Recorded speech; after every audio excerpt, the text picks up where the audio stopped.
We're doing graphs of sine and cosine functions. I like to call this the snake in the cup.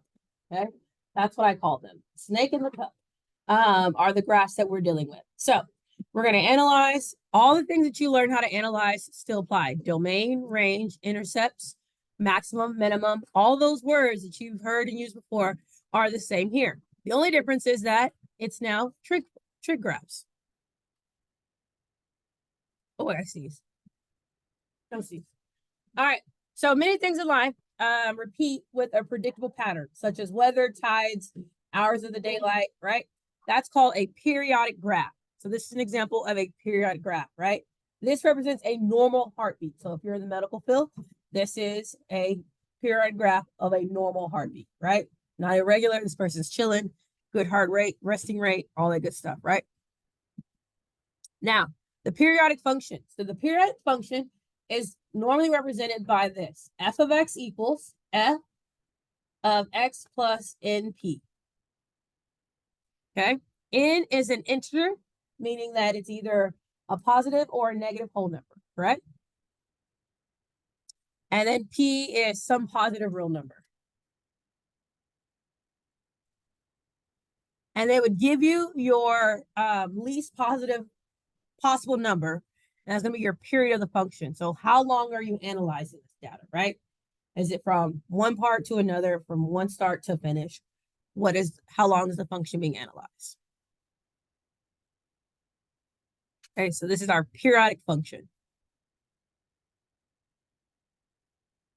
Notice that it's x plus np. That means I have these set variables. Once I know what they are, I'm inputting them into a function. Does that make sense? Because this is an input notation for function notation. Am I good? All right. We're going to talk about periodic functions. The circumference of the unit circle is 2 pi. We agree? Going around, 2 pi, one whole thing. So the least possible p-value, which the sine and cosine function repeat, is 2 pi. That means every 2 pi of a interval, your function is going to repeat itself. So when I say cup and snake, you will see why I call it the cup and the snake. But we have our sine and cosine. They have a periodic function of the period 2 pi. That's because after 2 pi, after going around the unit circle, those values start to repeat. Agreed? It goes back around. Now we're going to repeat all these values again. Okay. Why did that turn out like that? With the little box. I don't know why it looks like that. But on your paper, it should have it printed out as that. It shouldn't have the boxes on there. Okay, we'll fix it in a minute. But mainly just remember sine x, and we're going to go from there. Okay, so before we look at the graph, we're going to talk about where it's increasing and where it's decreasing. So they both have the same intervals. Their intervals are 0 to 2 pi over 2, pi over 2 to pi, pi to 3 pi over 2, 3 pi to 2 pi, which are your what of your unit circle? Your quadrants. Is your quadrants of your unit circle. So our first is quadrant 1, quadrant 2, quadrant 3, quadrant 4. Do we see that? And on these quadrants, they're both doing different things. So in quadrant 1, your sine values are increasing from 0 to 1. However, your cosine values are decreasing from 1 to 0. And if you think about it, looking at your x values, isn't that what they're doing? They're getting smaller. You went from 1 all the way to 0. Okay, so it's just summarizing what you already see on the unit circle. Does that make sense? Okay. When we get to the graph, you're just plotting your points on the unit circle. Are you with me? The graph is just made up of the values on the unit circle. So for example, if I'm at 0, what is the sine of 0? 0, right? No, the second part is right there. Sine of 0 is 0. Sine of pi over 6 is a half. Sine of pi over 4 is pi over 2. Those are ordered pairs, and all you're doing with the function is plotting them on a coordinate plane. Yes? Do we see that? So here, this is where I said I call this the snake function. So the snake function –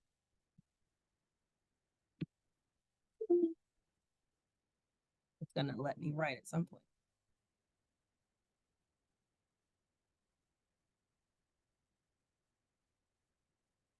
Let's try again. So the snake function, it repeats the snake motion every 2 pi. So every interval of 2 pi, I'm going to get this same pattern over and over. Does that make sense? And it's just going to keep going, because that's showing me going around the circle again. I went 1, 2 pi, another 4 pi, another 6 pi, another 8 pi. And it just keeps going. So it's a periodic pattern that takes place. The domain is negative infinity to positive infinity. It goes from all real numbers to all real numbers. It's all real numbers.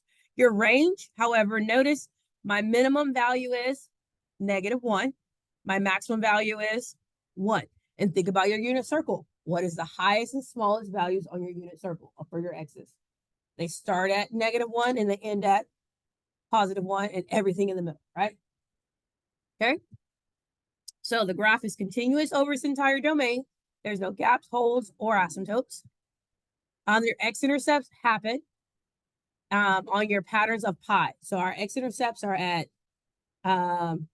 0, 1 pi, 2 pi, 3 pi, 4 pi, 5 pi. That's why it says in, because all multiples of pi. Does that make sense? Its period is 2 pi because our snake repeats every 2 pi. And the graph is symmetrical with respect to the origin, which means that it has rotational symmetry. We're call this rotational symmetry.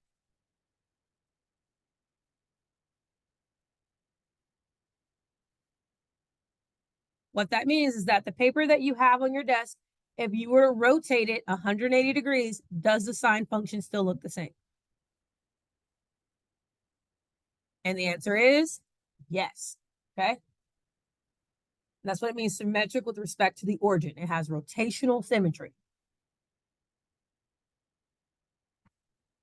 All right, so these are your major attributes plus what are on your paper. So far, how are we feeling about analyzing sine? Good.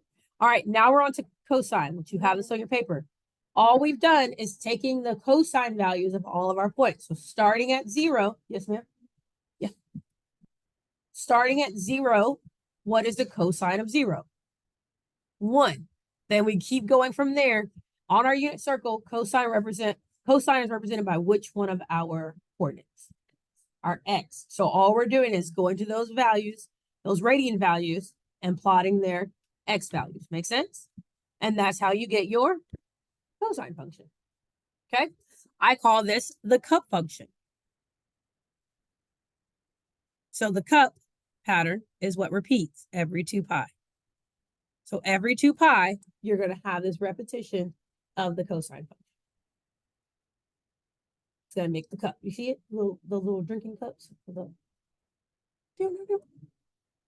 Okay, so the snake is going to be your sine. The cup is going to be your cosine. Okay?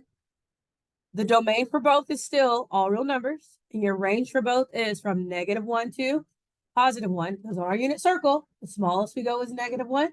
And the biggest we go is positive. Yes? All right. So it's major attributes. Domain, we checked. However, this time your x-intercepts for this one are going to be different. It's a weird pattern. So it's 2n plus 1 times pi over 2. N meaning all of your integers. That's where your x-intercepts are going to take place.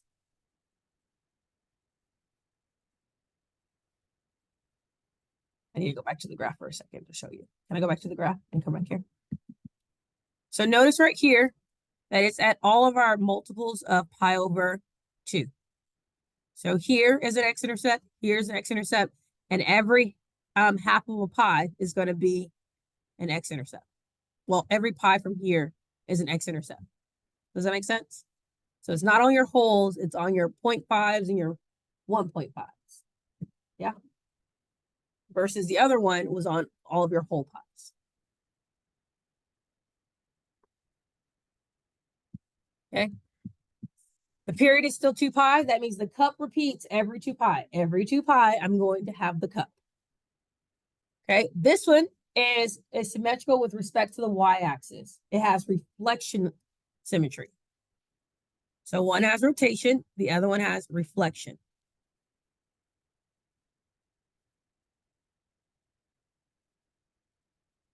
When you look at the cup, notice that with the y-axis, it is reflected across, right? That means I could fold it in half along my y-axis and it would be the same. It would overlap.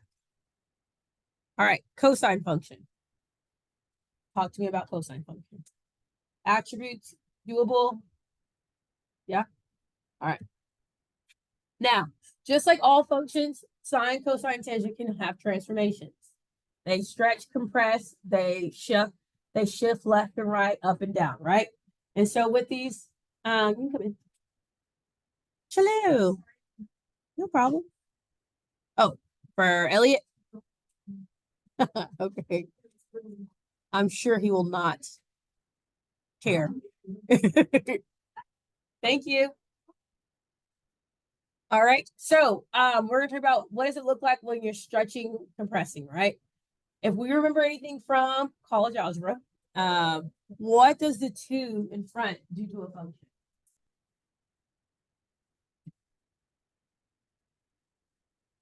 Not a compression, it's a stretch. It's a vertical stretch. So this 2 is going to elongate. It's going to take all of my y values and stretch them out. Does that make sense? So right now, our range is from -1 to 1. But if I'm going to stretch it, what is our range now going to be? -2 to 2. We're going to stretch that function out. Does that make sense? Okay, so we're stretching, and now our range is from -2 to 2. We didn't change our x's. It's just now it's a longer function. So all of our values, all of our y values are changing, but our x values are staying the same. Do y'all remember this from transformation of functions? Okay. So this was our parent function, our original. And then with our 2, we're taking all of these and multiplying them by 2. And that's what's going to cause the stretch. So now our snake is going to be stretched out. So we're going to look at the graph of the stretching. So do you see how it's now starts from goes from -2 to 2. All of our x values are still the same. Our intercepts are the same. Only thing that's changed is the length vertically of my function. Yes? Are we good with stretching? What would happen if it was a fraction? It would do what? It would compress. Do you remember that? So the whole, if it's greater than 1, it's going to be a stretch. If it's between 0 and 1, it's going to be a compression. Okay? And that's affecting our y values only. Yeah? All right. So what that's called is our amplitude. So when you have sine and cosine, we're making a change of our amplitude. Okay? Your amplitude is the distance from your max to the middle of your graph.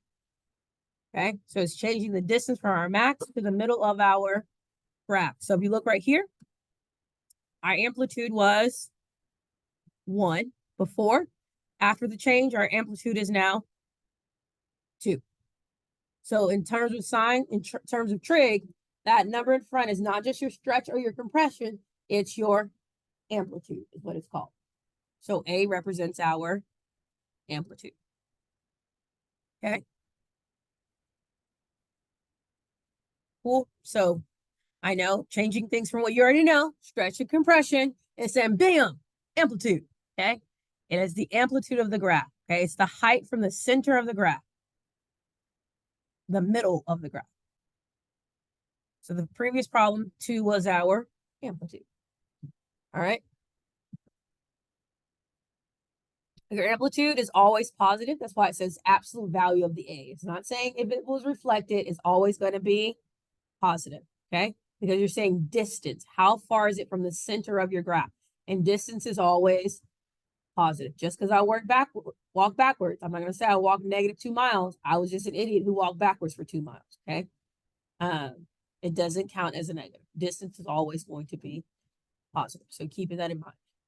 So if you ever give me a negative amplitude and I count it wrong, you know it's wrong because it's supposed to be describing the distance, okay? All right, how do we feel about the A value and how it affects the graph? The stretch, quote unquote, our stretch, aka amplitude, affects our graph. And again, amplitude is going to always be positive. All right, that's the main takeaway there. Questions? Okay. So no matter what the value of the amplitude is, the period isn't going to change unless something happens to your x. Amplitude will not have any impact on your period. Does that make sense? Okay. You'll either have a long cup or a long snake, but it will never change that it's from 0 to 2 pi because that's not what the job of the amplitude is. Okay. Now, who does change it? It's the inside. It's the x. If I impact the x, I'm now going to change my period. Does that make sense? If I'm changing the x. So back in our day, this was called a horizontal compression. Does that ring a bell from 1314? Okay, back in our day, this is a horizontal compression. Now what it's going to do is change our period of our function. Okay, our x's are still what? Liars. They still lie. Okay, so even though it looks like I'm multiplying by 2, I'm actually still going to do the opposite of whatever it tells me to do. Why did they make it difficult? I don't know. To keep us on our toes. Okay. But it's going to do the opposite. So this is a horizontal compression. I'm applying more pressure. Does that make sense? So we're applying more pressure, and when we apply that pressure, it's going to squeeze our graph in, right? So we're going to be chopping our x values in half to squeeze that graph in. So to each one of my x values, I'm going to be changing them. I'm going to be dividing them by 2, which is multiplying by half. What did I do here?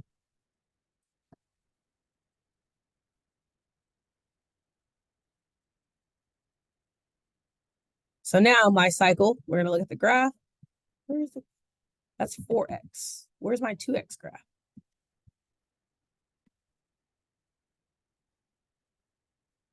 Hold on. We're going to go to actual picture graph.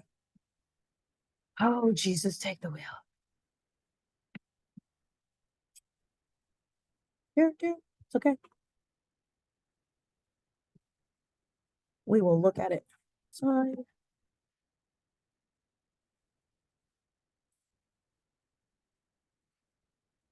So that's our transformation. Our original was. All right. It's a better view for me anyway. So the blue is our original, right? This is our period. Does it allow you to write it in 2 pi? Radians. I don't know much about this graph. It doesn't give you the option to be in trig view. I should have just went to Sylvie. Let me go to Sylvie. Now she's tripping.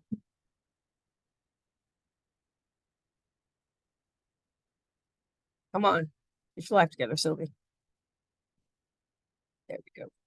I don't even know why I didn't go to Sylvie to begin with. My bad. So I'm going to do sine x, my parent function. Hit enter. And then I'm going to do sine of 2x to show the compression.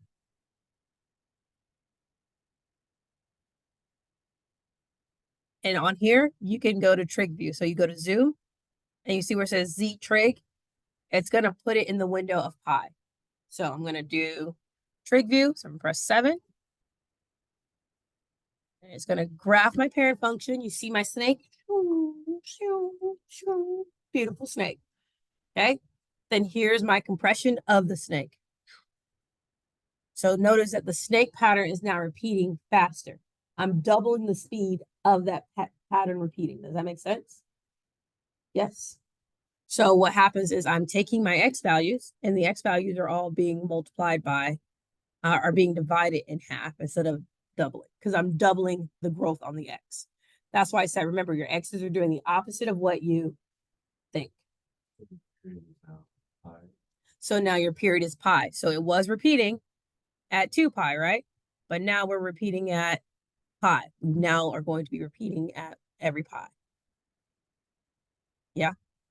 So when we look at the 4, it's now going to be even crunchier, right? It's going to be smaller. Now, I'm not sure what the table view is up here in your notes for 2 pi. I guess they just went in and only put in the ones and the zeros and the negative one. Okay, that's why. So if you go and look, you'll see that at these values, you're now at 1, 0, -1. Those are now your new y values for these points, and that's because it's squished in. And like Andrew said, we're now repeating every pi value instead of every 2 pi. And you can see the pattern restart, 1, 0, -0, and then it keeps going. 1, 0, -0. 1, 0, -1, 0. 1, 0, -1, 0. And it just keeps going. Now, what happens if I want, what would it mean if it's at sine of 4x? What am I doing? What would it now be for my period? It's not a shift. I'm now 4x instead of 2x. What's happening with my function? It's compressing. It's going to be compressed faster, right? So that pattern's going to repeat faster.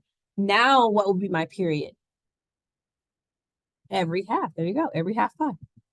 Okay. So every half pi, I'm now repeating that pattern. So notice that my numbers here have gotten smaller, right? And now I'm repeating after every half of a pi. 0, 1, 0, -1, 0.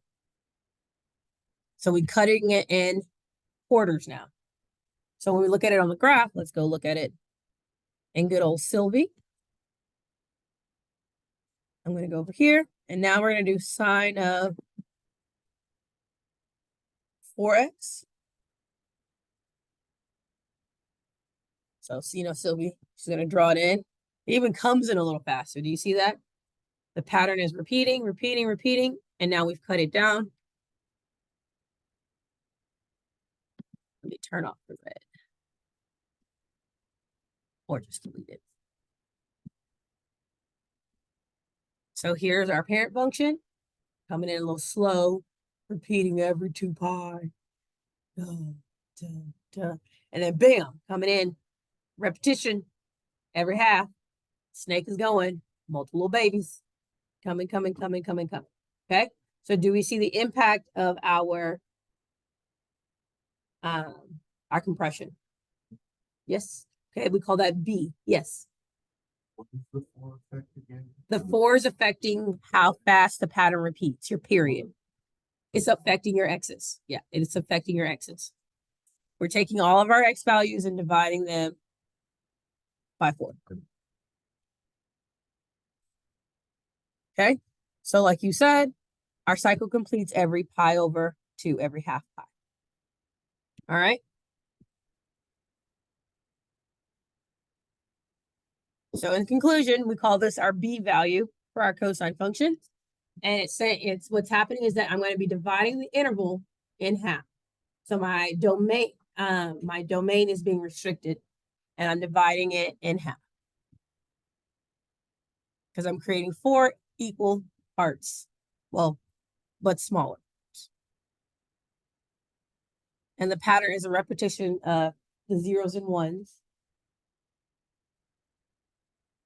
Where do you cross the x-axis? When do you reach your max and min? Where do you cross the x-axis? When do you reach your max and min?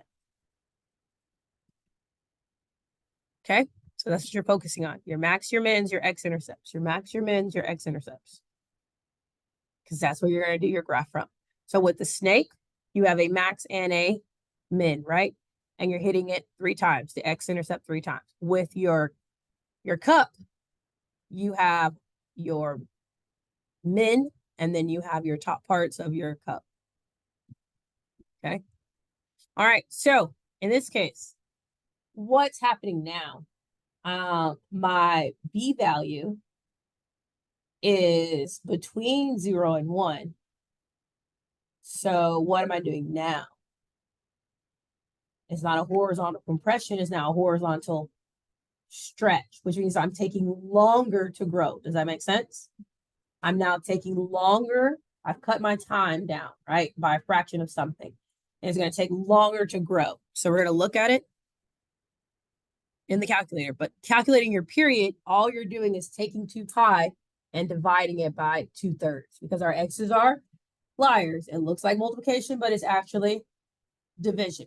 So we're taking our period, dividing it, and then we'll know that this is now going to take 3 pi in order for my cup to start repeating itself. Does that make sense? Let's look at it graphically. I go to my graph. We're now on we're gonna look at it as cosine. When I say cup and snake, y'all are getting it, right? Instead of me saying cosine and sine, I'm sorry. In my brain, I connected those 2 dots and I have yet to take it away. All right, so we're gonna look at our regular cosine, and then we're gonna look at the cosine of 2/3 x. Oh, and y'all didn't even tell me that I was not typing. Thanks, guys. So the new computer they gave me, the little trackpad, is the worst. You have to press real hard for it to do anything. All right, so we're gonna draw in our non-transformed cosine. She's gonna come in, look at that cup repeating, taking 2 pi period, and then she's gonna come in, take a little bit longer, because I gotta go a little further. And boom. So again, that's why we say it's a horizontal stretch. Do you see the difference? Okay. All right, cool. And now it took us all the way to 3 pi to get our first cup in. So from 0 to 3 pi is our first cup. And that's why our period is now 3 pi. Okay. And then it'll repeat every point from there, 3 pi. Okay. A good thing to remember is that we're dividing everything into our quadrants. That's why you're dividing everything into 4s, right? So if I'm at 3 pi, all of my major points are going to happen in quarters. So 3 pi divided by 4 puts me at 3 pi over 4, 3 pi over 2, and then everything keeps going from there. Because that's where your major points are, okay? It's all about your quadrants. It all ties together. 4 quadrants, 4 parts when graphing. Quadrant 1, quadrant 2, quadrant 3, quadrant 4. And then that's why you end up with these values, because these are the values of your quadrants. Okay. Here, our amplitude never changed, right? Still, we didn't do anything. There's no A value. There's no stretching or compression of our vertical.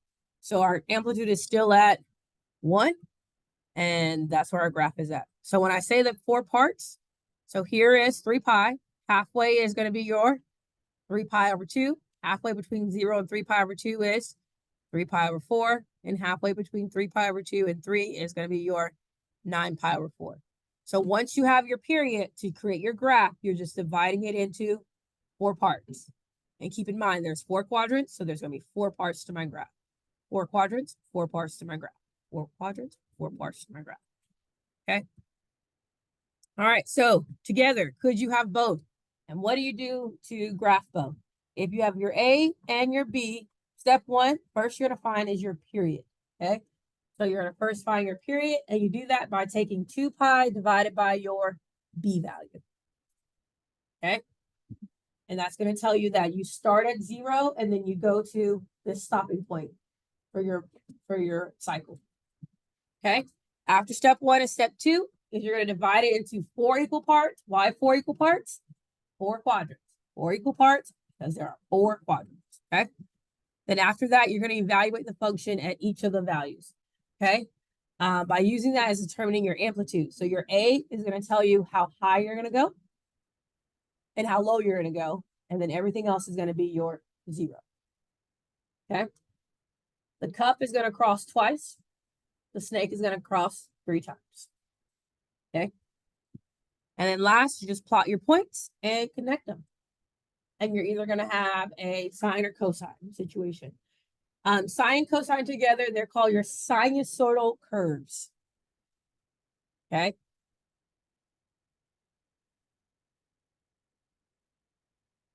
All right. And you'll have the graph. So we were going to practice sketching them out, but I don't think we have time. What time is it? Oh, we're about to leave in 45 seconds. But just going through the steps. So here I have -2 sine 3 of x. The first thing I'm going to do is find my period. My B value is 3. So I'm going to divide 2 pi by 3. and my period is going to be 2 pi over 3. That means my pattern repeats every 2 pi over 3 interval, okay? After that, I now am going to go to step 2, and I want to create my 4 parts. So halfway to 2 pi over 3, it's going to be pi over 3.